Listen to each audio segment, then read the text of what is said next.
My name is Janie. I'm a junior. My student number is 8. The title of the speech is Feats of Memory Anyone Can Do. The speaker of the speech is Joshua Foer. I'd like to invite you to close your eyes. Imagine yourself standing outside the front door of your home. I'd like you to notice the color of the door, the material that it's made out of. Now visualize a pack of overweight nudists on bicycles. Laughter. They are competing in a naked bicycle race, and they are headed straight for your front door. I need you to actually see this. They are pedaling really hard. They're sweaty. They're bouncing around a lot. And they crash straight into the front door of your home. Bicycles fly everywhere. Wheels roll past you. Spokes end up in awkward places. Step over the threshold of your door into your foyer, your hallway, whatever's on the other side, and appreciate the quality of the light. The light is shining down on Cookie Monster.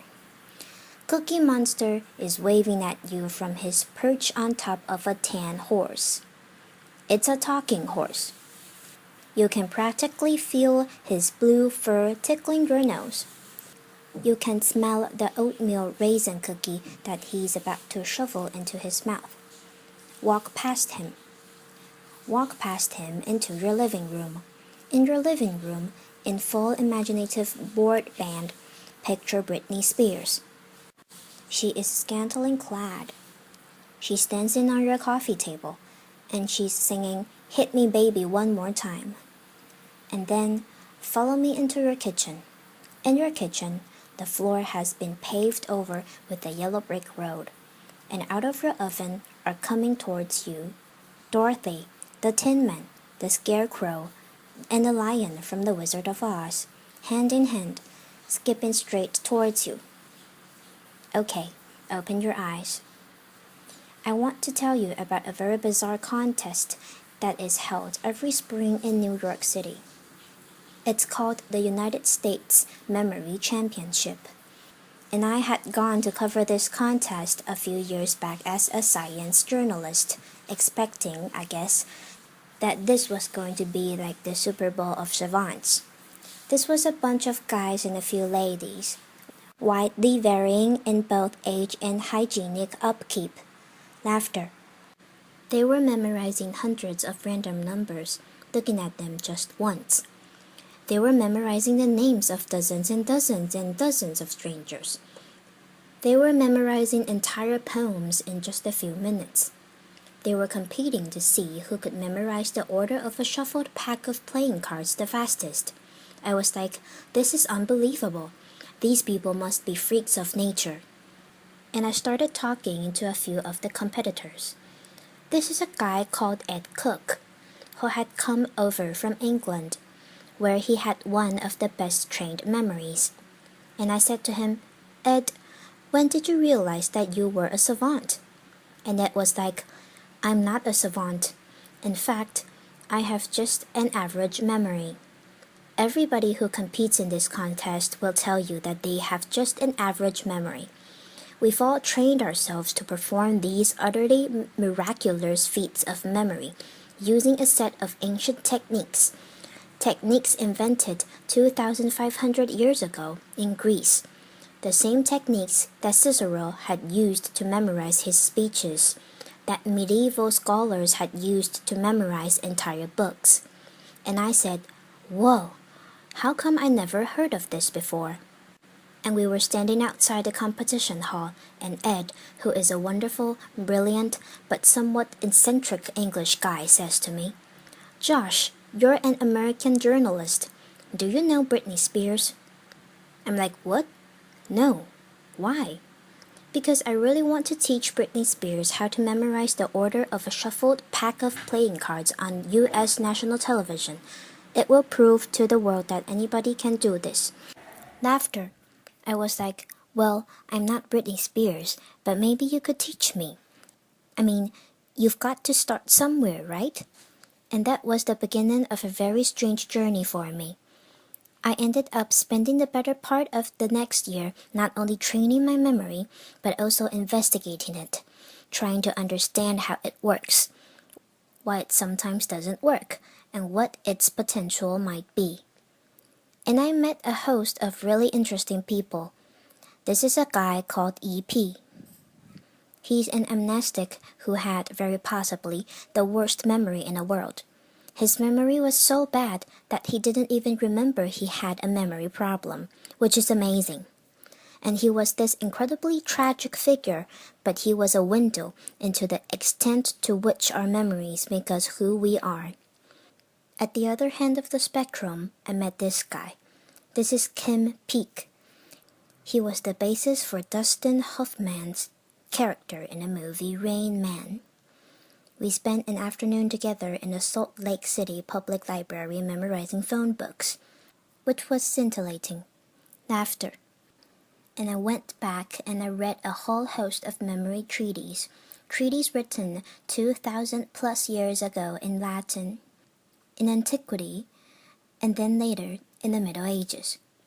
And I learned a whole bunch of really interesting stuff. One of the really interesting things that I learned is that once upon a time, this idea of having a trained, disciplined, cultivated memory was not nearly so alien as it would seem to us to be today. Once upon a time, people invested in their memories, in laboriously furnishing their minds. Over the last few millennia, we've invested a series of technologies, from the alphabet to the scroll to the codex, the printing press, photography, the computer, the smartphone, that have made it progressively easier and easier for us to externalize our memories, for us to essentially outsource this fundamental human capacity. These technologies have made our modern world possible, but they've also changed us. They've changed us culturally, and I would argue that they've changed us cognitively. Having little need to remember anymore, it sometimes seems that we've forgotten how. One of the last places on earth where you still find people passionate about this idea of a trained, disciplined, cultivated memory is at this total singular memory contest. It's actually not that singular. There are contests held all over the world, and I was fascinated. I wanted to know how do these guys do it. A few years back, a group of researchers at University College London brought a bunch of memory champions into the lab. They wanted to know, do these guys have brains that are somehow structurally, anatomically different from the rest of ours? The answer was no. Are they smarter than the rest of us? They gave them a bunch of cognitive tests, and the answer was not really. There was, however, one really interesting and telling difference between the brains of the memory champion and the control subjects that they were comparing them to.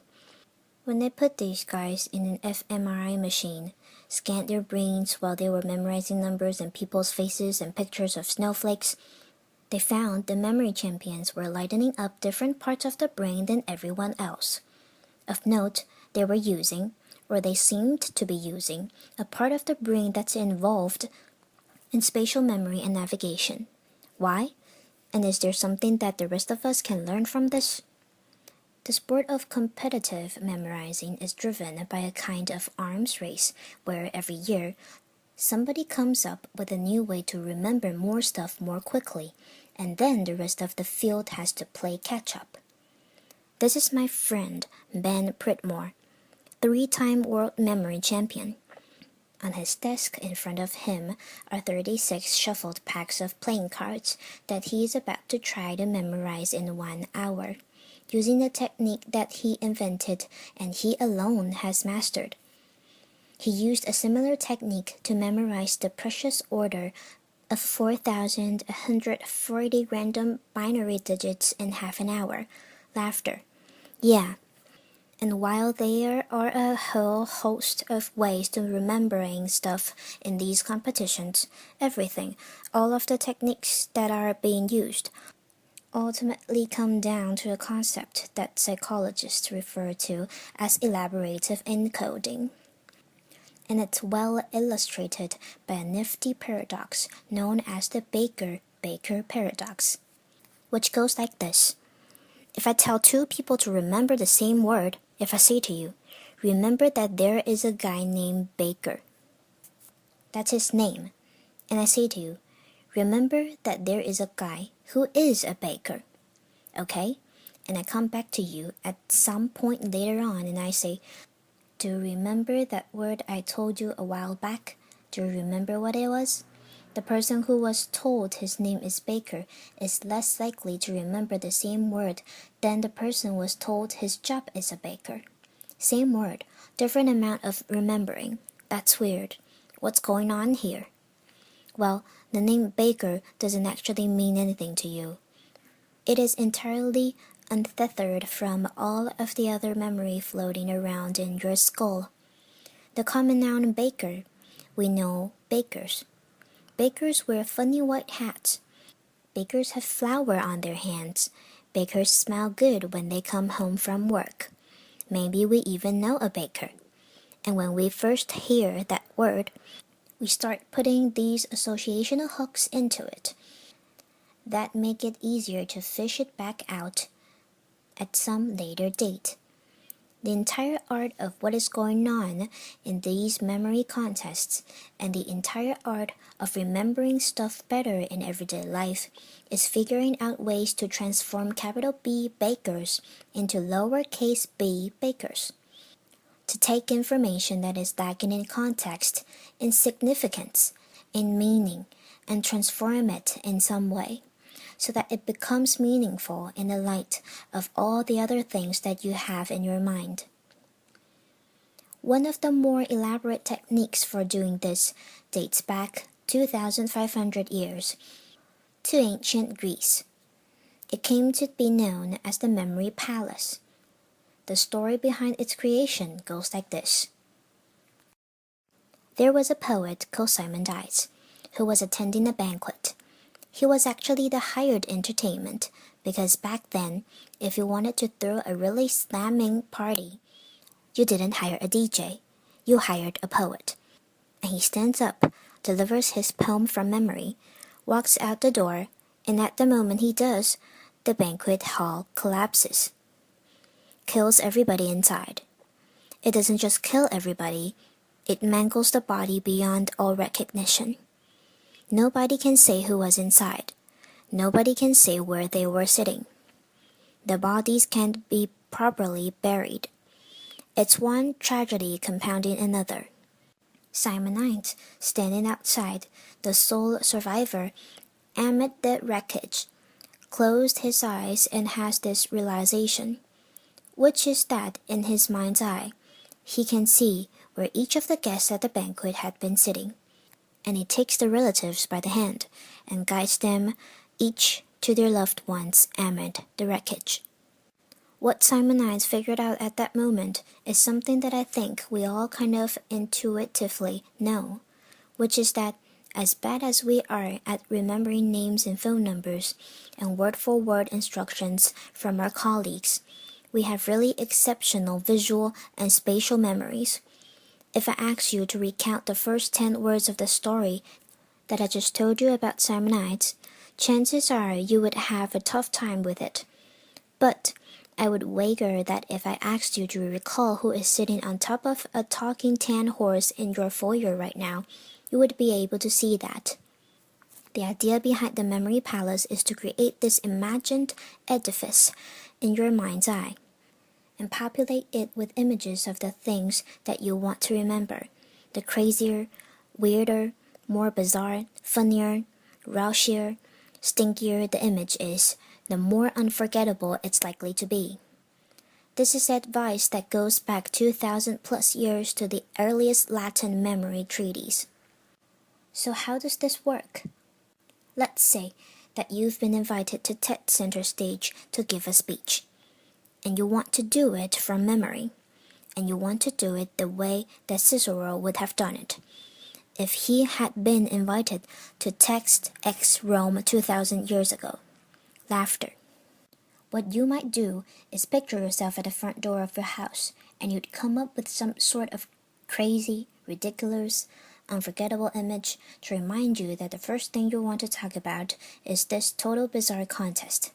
Laughter. And then you'd go inside your house, and you would see an image of Cookie Monster on top of Mr. Ed. And that would remind you that you would want to then introduce your friend Ed Cook. And then you'd see the image of Britney Spears to remind you of this funny anecdote you want to tell. And you'd go into your kitchen, and the fourth topic you were going to talk about was the strange journey that you went on for a year.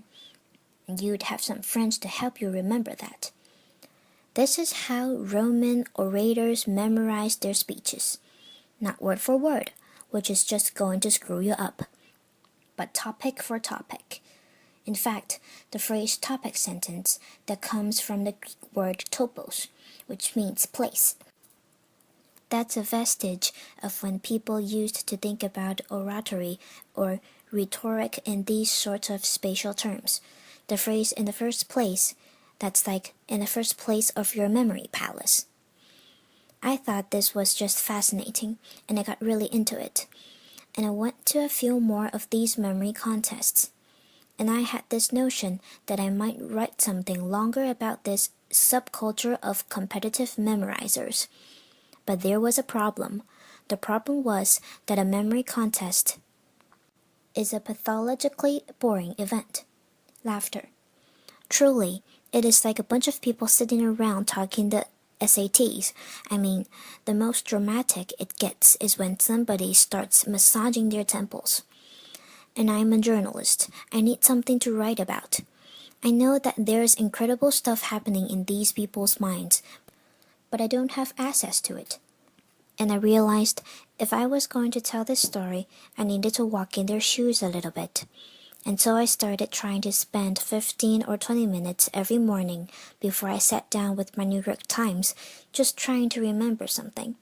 Maybe it was a poem. Maybe it was names from an old yearbook that I bought at a flea market. And I found that this was shockingly fun. I never would have expected that. It was fun because this is actually not about training your memory. What you're doing is you're trying to get better and better at creating and dreaming up these utterly ludicrous, raunchy, hilarious, and hopefully unforgettable images in your mind's eye. And I got pretty into it. This is me wearing my standard competitive memorizer's training kit. Laughter. It's a pair of earmuffs and a set of safety goggles that have been maxed over except for 2 small pinholes because distraction is the competitive memorizer's greatest enemy. I ended up coming back to that same contest that I had covered a year earlier, and I had this notion that I might enter it, sort of as an experiment in participatory journalism. It'd make, I thought, maybe a nice epilogue to all my research. Problem was, the experiment went haywire. I won a contest. Laughter. Which really wasn't supposed to happen. Applause. Now, it is nice to be able to memorize speeches and phone numbers and shopping lists, but it's actually kind of beside the point. These are just tricks. They work because they're based on some pretty basic principles about how our brains work. And you don't have to be building memory palaces or memorizing packs of playing cards to benefit from a little bit of insight about how your mind works. We often talk about people with great memories as though it were some sort of an innate gift, but this is not the case. Great memories are learned. At the most basic level, we remember when we pay attention. We remember when we are deeply engaged. We remember when we are able to take a piece of information experience and figure out why it is meaningful to us, why it is significant, why it's colorful. When we're able to transform it in some way that makes sense in the light of all the other things floating around in our minds, when we're able to transform bakers into bakers. The memory palace, these memory techniques, they're just shortcuts. In fact, they're not even really shortcuts. They work because they make you work. They force a kind of depth of processing, a kind of mindfulness that most of us don't normally walk around exercising. But there actually are no shortcuts. This is how stuff is made memorable. And I think if there's one thing that I want to leave you with, it's what EP, the amnestic who couldn't even remember he had a memory problem, left me with, which is the notion that our lives are the sum of our memories. How much are we willing to lose from our already short lives by losing ourselves in our Blackberries, our iPhones, by not paying attention to the human being across from us who is talking with us, by being so lazy that we're not willing to process deeply? I learned firsthand that there are incredible memory capacities latent in all of us. But if you want to live a memorable life, you have to be the kind of person who remembers to remember. Thank you. Applause. This is the end of the speech.